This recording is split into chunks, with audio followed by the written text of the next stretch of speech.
The Seventh-day Adventist Church in Oregon has a campground in the Portland area that was just recently used as an evacuation site for those who were escaping the wildfires in Oregon. I was privileged to be able to run security for the 3 or so weeks that we had travel trailers and RVs on site. Many things challenged me, but this was the first. I need to be more aware of the things that I say, the thoughts I think, the way I act, and evaluate how I present myself to others.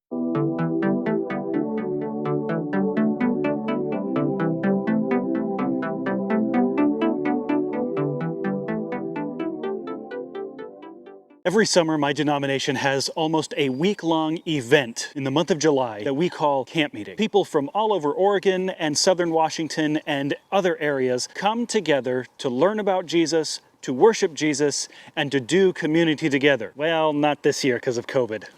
This is important context for the story that I'm about to tell. He was an older man who stopped me as I was walking amidst the 140 or so trailers that were on the campground in a place that we have just renamed Hope Valley. And here were his first words to me. Thank you so much for opening this up for a place for us to evacuate to. I haven't ever been on this property. I grew up here in Gladstone, Oregon, just down the street. My father hated you Adventists because every July when you would have your camp meeting, your event, inevitably someone would park in front of our driveway and it would be difficult for us to get out of the house. But you Adventists opening this up for us now in our time of need, wow, thank you so much. My mind is changed about Adventists. What do I look like to those around me? Do I look like a holier-than-thou Christian who has their nose upturned at those around me?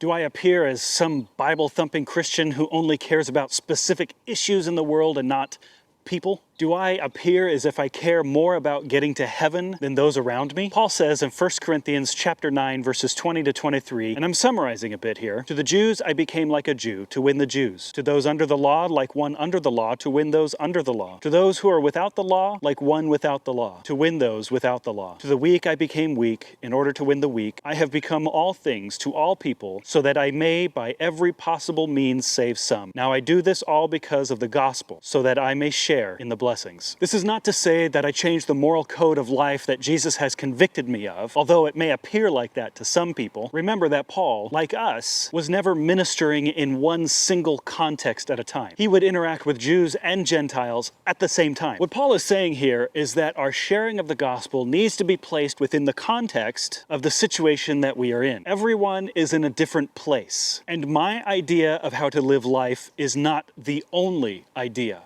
of how to live life. The question then is, who should I adapt my behavior for? The one in the church or the one not in the church? Jesus has changed my view through this story. I am becoming much more aware of the way that I present myself to other people. I want to be more humble in my approach, friendly in my demeanor, and loving in the way that I listen to others. So what about you? Let me know in the comments below how Jesus has changed your views through different situations you've been through. Also, would you do me a favor? If you found this video to be a blessing in your life, would you mind sharing it with someone who might need a blessing? My goal with each video is to provide short, meaningful opportunities to meet Jesus. I hope you've been recharged today. If you like what you've seen, I upload every Wednesday, so go ahead and hit that subscribe button and bell notification so you know when each video drops.